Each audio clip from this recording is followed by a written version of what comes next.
తర్వాత ఏంటి అంటే నేను ఇక్కడికి వచ్చి మురళీధర గోదామం ఈ మేడం గారి దగ్గరికి మా గురువు గారి దగ్గరికి వచ్చిన అండ్ ఏంటంటే ఇక్కడ ఉన్నటువంటి మనకెంత తెలిసినా మనకు తక్కువే. ఇక్కడ ఉన్నది ఏంటిది మనం చూడాలి, ఇక్కడ నేర్చుకోవాలి. గో ఆధారిత ఉత్పత్తులు మేడం గారు నేర్పుతున్నారు. ఒక దాదాపుగా ఒక 180 ఆవులు సాకుతున్నారు.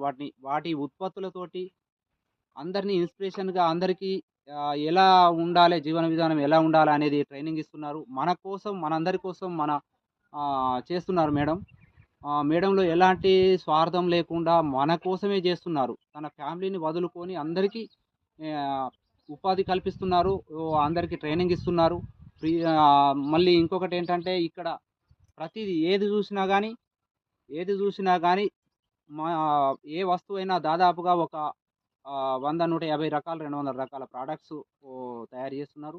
ఆ ప్రొడక్ట్స్ ప్రతి ఒక్కటి విలువైనదే. అంటే నేచర్‌లో కలిసిపోతది. దాని తా మ గాని కలిసిపోయినా గూడా మనకు ఉపయోగపడతది. ప్రతి ఒక్క దాంతోటి మన హెల్త్‌తో అవేర్‌నెస్‌కి ఉపయోగపడతది తప్ప వేరే ఏం లేదు. హ్మ్.